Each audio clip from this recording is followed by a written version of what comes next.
Hello my dear guys, ഇന്ന് നമ്മൾ soya ചങ്കും കൊണ്ടുള്ള ഒരു ഫ്രൈ ആണ് നമ്മളിന്ന് ചെയ്യുന്നത്. നല്ല ബീഫ് ഫ്രൈ തോറ്റു മാറി നിൽക്കുന്ന നല്ല ടേസ്റ്റി ആയിട്ടുള്ള ഒരു സോയ ചങ്ക് ഫ്രൈ നമുക്കൊന്ന് ചെയ്ത് നോക്കാം. ഈ സോയ ചങ്ക് ഇപ്പം നമുക്ക് ഒരുവിധപ്പെട്ട എല്ലാ പലചരക്ക് കടകളിലും സൂപ്പർ മാർക്കറ്റുകളിലും ഒക്കെ വാങ്ങിക്കാൻ കിട്ടുന്നതാണ്. സോയാബീൻ്റെ എണ്ണയും പിന്നെ സോയാ സോസും ഒക്കെ എടുത്തതിന് ശേഷം കിട്ടുന്ന ഇതിൻ്റെ ഒരു സംസ്കരിച്ച രൂപമാണ് ഈ സോയ ചങ്ക്. ഇത് നമുക്ക് എങ്ങനെയാണ് നല്ല ബീഫ് ഫ്രൈ ചെയ്യുന്നതിന് പോലെ തന്നെ ചെയ്യാൻ പറ്റുന്നതെന്ന് നോക്കാം. ഈ സോയ ചങ്ക് നമുക്ക് ബീഫ് ഫ്രൈ ചെയ്യുന്ന മാതിരി ഫ്രൈ ചെയ്യാൻ മാത്രമല്ല കേട്ടോ, ഇത് നമ്മൾ ബീഫൊക്കെ കറി വെക്കുന്ന പോലെ തന്നെ നല്ല തിക്ക് ഗ്രേവി ആയിട്ട് ചാറായിട്ടൊക്കെ വെക്കാനും ഒക്കെ നല്ല ടേസ്റ്റാണ്. അതുപോലെ ഈ ചാനൽ നിങ്ങൾ ആദ്യമായിട്ട് കാണുന്നതെങ്കിൽ ഒന്ന് സബ്സ്ക്രൈബ് ചെയ്ത് സപ്പോർട്ട് ചെയ്യാനും വീഡിയോ ഇഷ്ടപ്പെട്ടെങ്കിൽ മറ്റുള്ളവർക്കും കൂടെ ഒന്ന് ഷെയർ ചെയ്ത് കൊടുക്കാനും ഒക്കെ മറക്കല്ലേ. അപ്പോൾ അതെ, സോയ ചങ്ക് നമ്മളെല്ലാവരും കണ്ടിട്ടുണ്ടല്ലോ, ഈ ഒരു രൂപത്തിലാണ് ഇതിരിക്കുന്നത്. അപ്പോൾ ഇത് നമ്മൾ കുറച്ച് സമയം വെള്ളത്തിൽ ഇട്ട് ഒന്ന് കുതിർത്ത് ഒന്ന് വേവിച്ചെടുക്കേണ്ടതായിട്ടുണ്ട് കേട്ടോ. അപ്പം നമ്മളിത് ആദ്യമായിട്ട് നമുക്ക് ആവശ്യമായ അത്രയും എടുത്തിട്ട് നമ്മൾ കുറച്ച് തിളയ്ക്കുന്ന വെള്ളത്തിലിട്ടിട്ട് ഒന്ന് നന്നായിട്ടൊന്ന് തിളച്ച് കഴിയുമ്പോൾ തന്നെ അതിലേക്ക് വെള്ളമൊക്കെ പിടിച്ച് നല്ല ഒന്ന് വീർത്ത് വരും. ആ സമയത്ത് നമ്മൾ അതിലേക്ക് ഒരു ലേശം ഉപ്പും കൂടെ ഇട്ട് കൊടുത്തു കഴിഞ്ഞാൽ ഇതിൻ്റെ ഉള്ളിലേക്കൊക്കെ നമുക്ക് ഉപ്പിൻ്റെ ആ ഒരു ടേസ്റ്റ് കിട്ടും. അപ്പോൾ എന്നിട്ട് നമ്മൾ നന്നായിട്ടൊന്ന് ഇളക്കി കൊടുത്തതിന് ശേഷം നമുക്ക് ഇറക്കി വയ്ക്കാം. ഒരുപാട് സമയമായിട്ട് വേവിക്കേണ്ട ആവശ്യമില്ല, ഒരു 1/2 മിനിറ്റ് സമയം മാത്രം മതിയാവും. തിളച്ചുള്ള വെള്ളത്തിലിട്ട് അല്പം ഉപ്പും കൂടെ ഇട്ടതിന് ശേഷം നമുക്കിതൊന്ന് അതിലെ വെള്ളം ഒന്ന് വാർന്നെടുക്കണം. ചൂടോടുകൂടി തന്നെ നമ്മളിത് വെള്ളം ഊറ്റിക്കളയണം, അല്ലെന്നുണ്ടെങ്കിൽ ഇതിൽ വെള്ളം പിടിച്ചിരിക്കും. അങ്ങനെ നമ്മൾ ഒന്ന് നല്ലതായിട്ട് ആറിയതിന് ശേഷം ഒന്ന് പിഴിഞ്ഞെടുത്ത് മാറ്റി വയ്ക്കാം കേട്ടോ.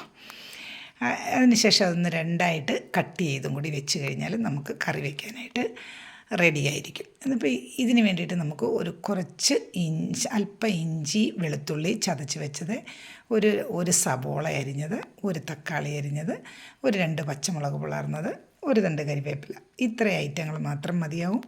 ഇത് വെച്ചിട്ട് നമുക്ക് സോയ ചങ്ക്സ് ഫ്രൈ ചെയ്യുന്നത് എങ്ങനെയാണെന്ന് നോക്കാം. അതിന് വേണ്ടിയിട്ട് നമ്മളൊരു പാൻ എടുത്ത് അടുപ്പിൽ വെച്ചിട്ടുണ്ട്.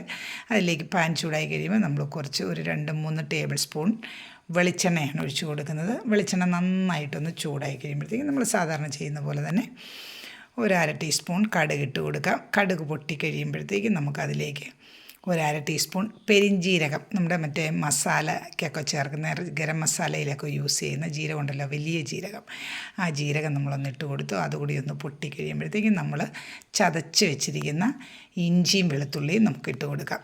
ഇഞ്ചിയും വെളുത്തുള്ളി ഒരുപാട് അങ്ങ് മൂപ്പിക്കേണ്ട ആവശ്യമില്ല കേട്ടോ, അതിൻ്റെ ആ ഒരു പച്ചമണം ഒന്ന് മാറിക്കിട്ടിയാൽ മാത്രം മതി. അതിനുശേഷം നമ്മൾ ചേർത്ത് കൊടുക്കുന്നത് പച്ചമുളകാണ് അടുത്തതായിട്ട് ഇട്ട് കൊടുക്കുന്നത്. പച്ചമുളകിന് ശേഷം കരിവേപ്പില ഇട്ട് കൊടുക്കുന്നു.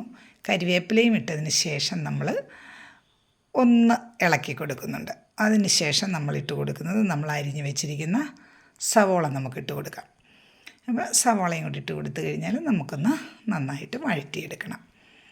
നമ്മൾ സാധാരണ ബീഫ് ഫ്രൈ ഒക്കെ ചെയ്യുന്ന ആ ഒരു രീതിയിലൊക്കെ തന്നെയാണ് ഇത് ചെയ്യുന്നത് കേട്ടോ. ബീഫ് ഫ്രൈ പോലെ തന്നെ വളരെ ടേസ്റ്റി ആയിട്ടുള്ളതും അതുപോലെ തന്നെ വളരെ ഗുണകരമായിട്ടുള്ളതുമാണ് ഈ സോയ ചങ്ക്സ് എന്ന് പറയുന്നത്. സവോള ഒന്ന് വഴന്ന് കഴിയുമ്പോൾ നമ്മൾ കട്ട് ചെയ്ത് വെച്ചിരിക്കുന്ന തക്കാളി നമ്മളതിലേക്ക് ഇട്ട് കൊടുത്തു. തക്കാളി ഇട്ട് കൊടുത്തിട്ട് നമ്മളൊന്ന് ഇളക്കണമെന്നില്ല, നമ്മളൊരു അടപ്പ് വെച്ചൊന്ന് ഒരു 2 മിനിറ്റ് അല്ല ഒരു 1.5 മിനിറ്റ് നമ്മളൊന്ന് മൂടി വെച്ച് മീഡിയം തീ വെച്ച് കഴിഞ്ഞാൽ തക്കാളി പെട്ടെന്ന് തന്നെ വെന്ത് കിട്ടുന്നതായിരിക്കും കേട്ടോ.